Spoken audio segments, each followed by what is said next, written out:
नमस्कार दोस्तों, स्वागत है आपका अपने YouTube channel target with MS में। आज हम जिस टॉपिक के बारे में बात करेंगे वो टॉपिक है धातु, अधातु एवं प्रमुख यौगिक। धातु क्या होती है, अधातुएं क्या होती है, उनके भौतिक गुण क्या होते हैं, रासायनिक गुण क्या होते हैं, धातुएं और अधातुएं आपस में अभिक्रिया किस प्रकार करती है। इसके बाद धातुओं से बनने वाले जो यौगिक है, जो धातु तत्व है, उनसे बनने वाले जो यौगिक है उनके बारे में चर्चा करेंगे इस टॉपिक में। यह टॉपिक 2-3 पार्ट में चलेगा। तो यह पहला पार्ट है धातु, अधातु एवं प्रमुख यौगिका। देखो, तत्वों को उनके गुण धर्म के आधार पर 3 भागों में बांटा गया है। एक तो होती है धातु, एक होती है अधातु और एक होती है उपधातु।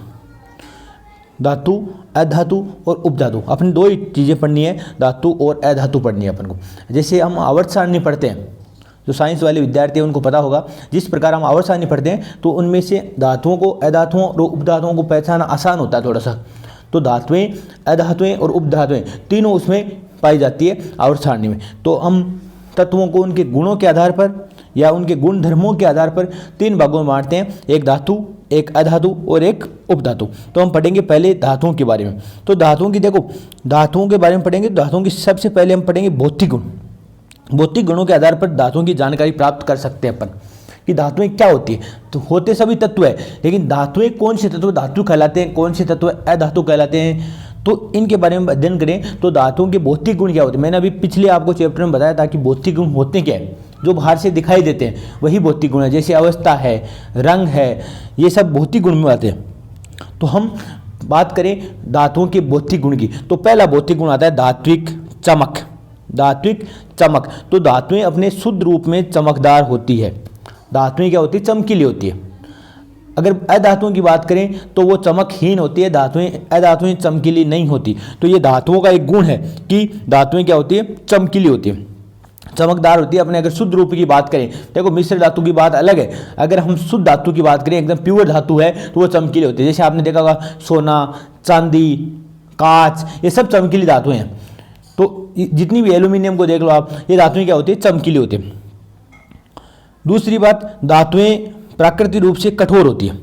कठोरता, हार्डनेस पाई जाती है। धातुओं में सामान्यतः कठोर होती है। सामान्यतः का मतलब हो गया कि लगभग धातुएं कठोर होती है, कुछ अपवाद हो सकते हैं। और आपको इस चैप्टर में जो ध्यान रखने वाली बात है वो इन अपवाद के बारे में ध्यान रखना आपको, क्योंकि ये अपवाद पूछे जाते हैं बार बार परीक्षा में।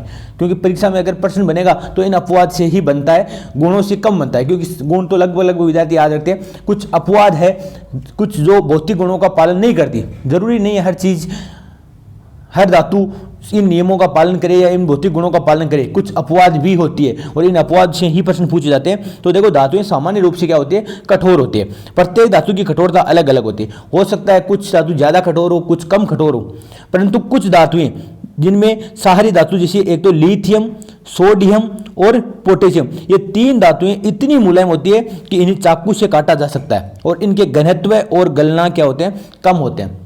मतलब ये इतनी मुलायम होती है। कौन कौन सी धातुएं, लिथियम, सोडियम और पोटेशियम, ये 3 धातुएं आपको याद रखनी। लिथियम, सोडियम और पोटेशियम ये इतनी मुलायम होती है कि इनको चाकू से आप काट सकते हो। इसको मतलब कठोर नहीं होती, कम होती है कठोरता इनकी। तो वैसे तो धातुएं कठोर होती है सामान्यतः, लेकिन ये 3 धातुएं ऐसी है कि इतनी मुलायम होती है कि इनको चाकू से आप काट सकते हो आराम से। तो ध्यान रखना, कौन सी धातुएं ऐसी है जिनको चाकू से काटा जा सकता है, प्रश्न पूछा जाए तो आपको बताना है लिथियम, सोडियम और पोटेशियम। इनके घनत्व और गलनांक क्या होते हैं, कम होते हैं। इनके घनत्व भी कम होता है और गलनांक भी क्या होता है, कम होता है। गलनांक कम होने का मतलब ये जल्दी पिघलने लगती है। तीसरा गुण है आघात वर्धनीयता। आघात वर्धनीयता क्या होता है, तो धातुओं को पीटकर चादर बनाया जा सकता है। धातुओं को पीटकर चादर के रूप में ढाला जा सकता है। इस गुण को बोलते हैं आघातवर्ध्यता। सोना सर्वाधिक आघातवर्ध्य धातु है। इसकी अत्यंत पतली पन्नी प्राप्त की जा सकती है। सबसे आघातवर्ध्य धातु कौन सी है, तो वो है सोना।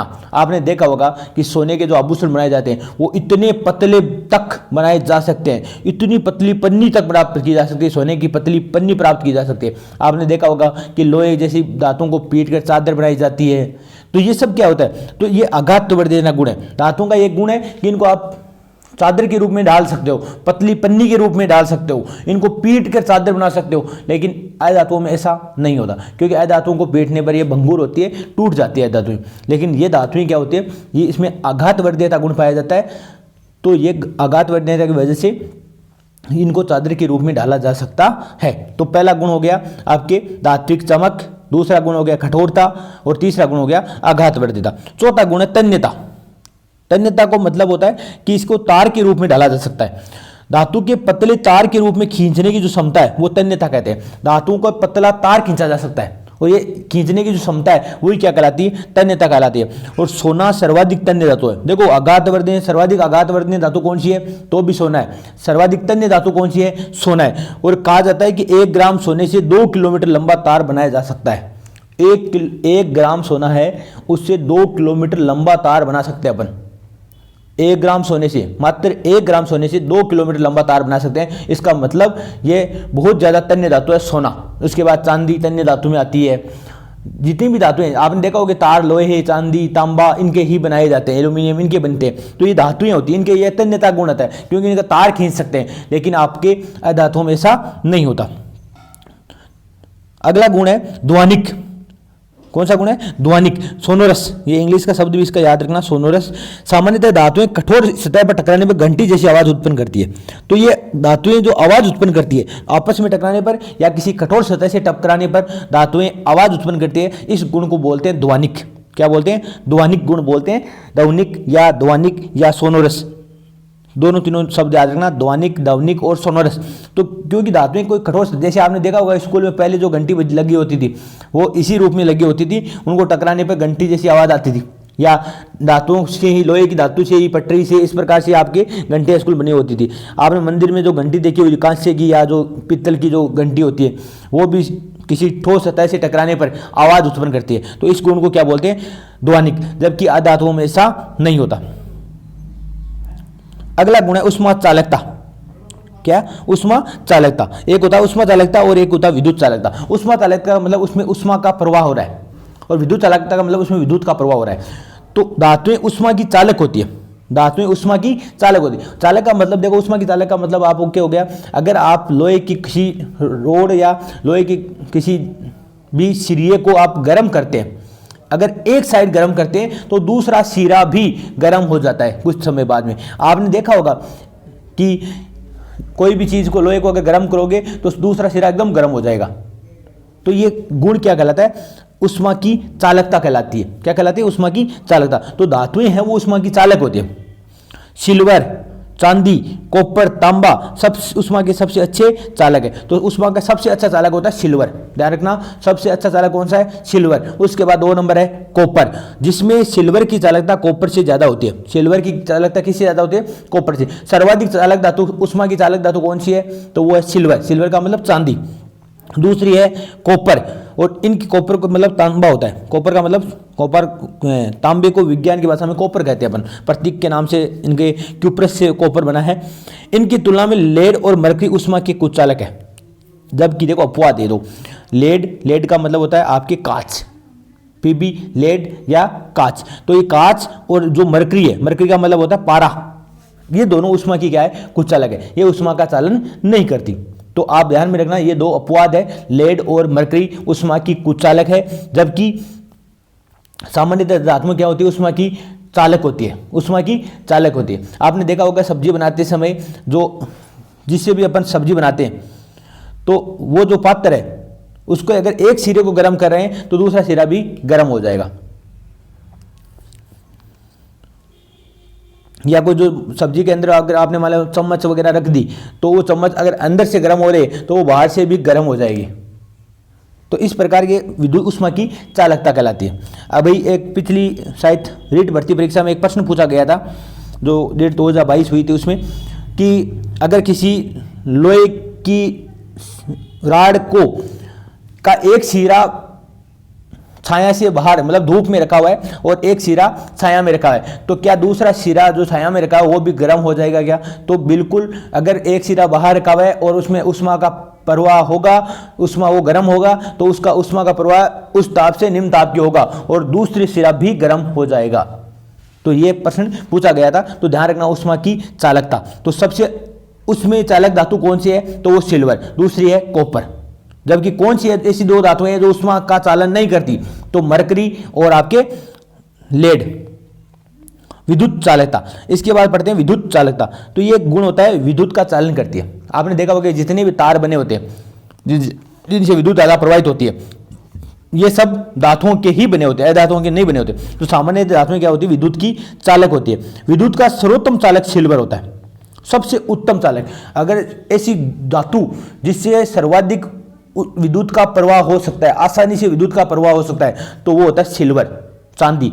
लेकिन चांदी थोड़ी सी महंगी धातु है, इस वजह से इसका यूज कम किया जाता है। इसकी बजाय अपन तांबे का यूज करते हैं, एल्यूमिनियम का यूज करते हैं, इन चीज़ों का, या लोहे के तार होते हैं इनके यूज करते हैं, क्योंकि ये धातुएं क्या होती है, थोड़ी महंगी होती है।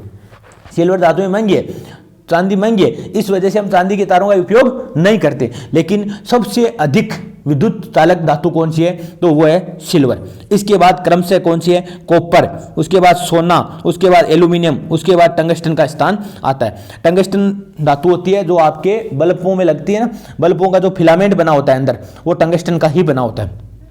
तो सबसे अधिक चालक धातु कौन सी है, विद्युत चालक धातु सिल्वर, उसके बाद कॉपर, उसके बाद सोना, उसके बाद एल्यूमिनियम और उसके बाद टंगस्टन का स्थान आता है। तो सर्वाधिक सर्वोत्तम विद्युत का चालक, बहुत बार प्रश्न पूछा जाता है कि विद्युत का सर्वोत्तम चालक कौन सा है, तो वो है सिल्वर, चांदी। आपने देखा होगा कि अपन लगभग जैसे जो तार आते हैं वो लोहे के बने होते हैं, या एल्यूमिनियम के तार आते हैं, या तांबे के तार आते हैं। पहले तांबे के तारों का यूज करते थे, आजकल तांबे के तारों का यूज कम हो गया, क्योंकि तांबा भी महंगी धातु में आने लगी है। इस वजह से तांबे का महंगे पड़ते हैं तो तांबे के तार, इसलिए अपन लोहे के तारों का यूज करते हैं। लेकिन देखो तांबे के तार एक्चुअली बाकी जो तार है, लोहे के तार हैं, उनसे ज़्यादा बेटर होते हैं और उनसे ज़्यादा उनमें विद्युत का प्रवाह आसानी से होता है। मरकरी, अब कुछ गुण है जो अपवाद भी है, कुछ गुण भी है जो सीधे लिखे हुए हैं बिना किसी नियम के। आपने नियम पढ़ा, धात्विक चमक, कठोरता, आघातवर्धनता, तन्यता, इसके अलावा ऊष्मा की चालकता, विद्युत की चालकता, ये सब हमने पढ़ा। अब पढ़ते हैं कि मरकरी को छोड़कर सारी धातुएं वो कमरे के ताप पर ठोस अवस्था में पाई जाती है, जबकि मरकरी द्रव अवस्था में पाई जाती है। देखो सामान्यतः धातुएं क्या होती है, ठोस अवस्था में पाई जाती है। देखो अवस्थाएं तीन होती है, ठोस, द्रव्य और गैस। तो धातुएं हैं वो ठोस अवस्था में पाई जाती है लगभग। लेकिन एक जो मरकरी धातु है, जो पारा है, आपने देखा होगा थर्मामीटर में भरा जाता है ना पारा, या ट्यूबलाइट में पारा भरा होता है, तो वो पारा है वो द्रव अवस्था में पाया जाता है, वो ठोस अवस्था में नहीं पाई जाती। तो मरकरी या पारा जो है वो द्रव अवस्था में पाई जाती है। इसके अलावा बाकी जितनी भी धातुएं वो ठोस अवस्था में पाई जाती है। धातुओं के गलनांक अधिक होते हैं, गलनांक मतलब उनकी गलने की क्षमता, मतलब आसानी से गलते नहीं है, अधिक गलनांक होता है। लेकिन दो धातुएं, एक तो गैलियम और एक है सीजियम, इनका गलनांक बहुत कम होता है। यदि इन्हें हथेली पर रखा जाए तो ये पिघलने लगेगी, मतलब हथेली के ताप पर ही पिघलने लगती है। इतनी कम गलनांक वाली धातुएं होती है गैलियम और सीजियम। ये इंपॉर्टेंट प्रश्न है, याद रखना। कौन सी दो धातुएं ऐसी है जिनको हथेली पर रखने पर गलने लगती है, तो वो है गैलियम और सीजियम। ये दो धातुएं गैलियम और सीजियम जिनको हथेली पर रखने पर ही गलने लगती है, क्योंकि हथेली का ताप जो है, जो शरीर का जो ताप है, इस पर ये गलने लगती है। तो बाकी धातुओं का गलनांक क्या होता है, अधिक होता है। आपने देखा होगा लोहे का गलनांक, लोहे को 5000 डिग्री सेंटीग्रेड ताप दोगे आप, तब जाके लोहे गलने लगेगा। तो ये लोहे का तापमान, सोने का, चांदी का, इनका तापमान, इसका गलनांक बहुत अधिक होता है इनका गलनांक, क्योंकि इनको बहुत ज़्यादा ताप देने पर ये गलेगी धातुएं। लेकिन आपने गैलियम और जो सीजियम धातुएं हैं, इनको हल्का सा हथेली का ताप का मतलब शरीर का जो ताप देंगे, नॉर्मल ताप 37 डिग्री के आसपास ताप दोगे तो ये क्या होगी, गलने लग जाएगी।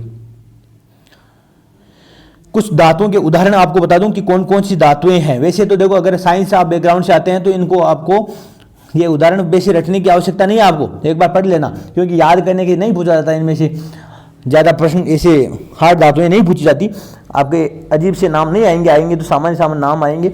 बाकी फिर भी आप एक बार देख लेना कौन कौन सी धातुएं हैं। जो बीएससी किए हुए हैं, साइंस बैकग्राउंड से हैं, उनके तो ऐसी दिक्कत आती नहीं है, क्योंकि उनको याद है, आवर्त सारणी जिन्होंने पढ़ रखी है उनको पता है कि धातुएं कौन कौन सी है, अधातुएं कौन कौन सी है। फिर भी आपको बता दूं कि धातुओं के उदाहरण में जैसे सोना, एल्यूमिनियम, तांबा जिसे हम कॉपर बोलते हैं, लोहा जिसे हम फेरस बोलते हैं, शीशा, चांदी, सॉरी ये गलत लिख दिया मैंने, यहाँ पे आप करेक्शन करना पड़ेगा थोड़ा।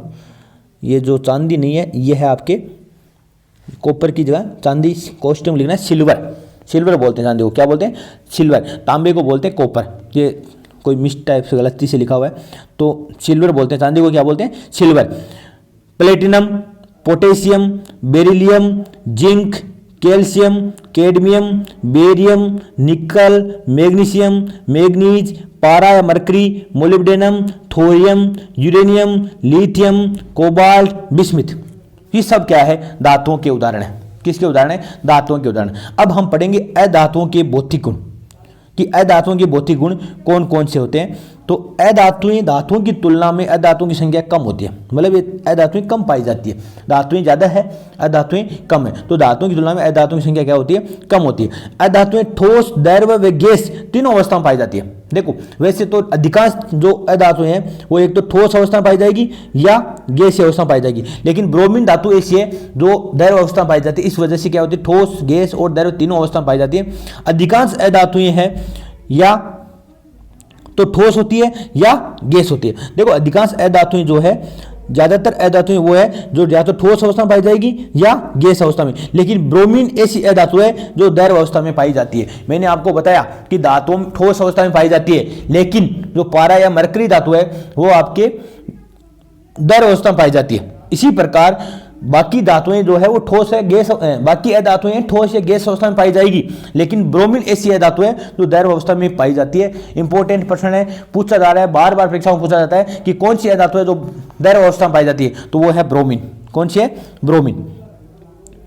अधातुएं सामान्यतः चमकहीन होती है। देखो धातुएं चमकीली होती है, जबकि अधातुएं क्या होती है? चमकहीन होती है। परंतु आयोडीन अधातु होते हुए भी चमकीला होता है। आयोडीन एक धातु है जो अधातु है, सॉरी आयोडीन एक अधातु है जो फिर भी चमकीला होता है, क्योंकि बाकी अधातुएं चमकीली नहीं होती, चमकहीन होती है, कोई चमक नहीं होती, लेकिन आयोडीन अधातु चमकीला होता है।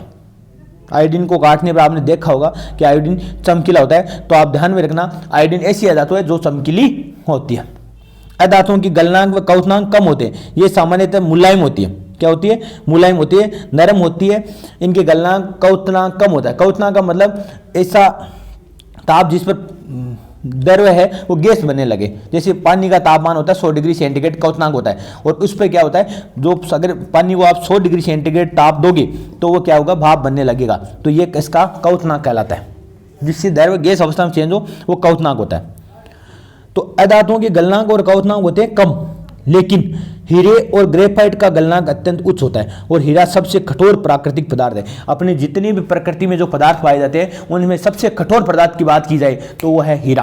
कौन सा है? हीरा। तो आपको ध्यान में रखना है कि प्रकृति में पाए जाने वाले सर्वाधिक कठोर पदार्थ या प्राकृतिक कठोर पदार्थ कौन सा है सर्वाधिक? तो हीरा। प्रश्न पूछा जाए कि सबसे प्राकृतिक कठोर पदार्थ या प्रकृति में पाए जाने वाला सबसे कठोर पदार्थ कौन सा है? तो वह है हीरा। कौन सा है? हीरा।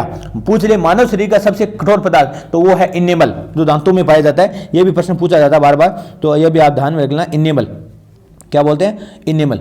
तो ध्यान रखना हीरा सबसे कठोर प्राकृतिक पदार्थ है। इसका गलनांक, क्वथनांक बहुत ज्यादा होता है। और हीरा और ग्रेफाइट ये दोनों कार्बन, देखो कार्बन अधातु है। कार्बन क्या है? सी से दर्शाते हैं कार्बन को।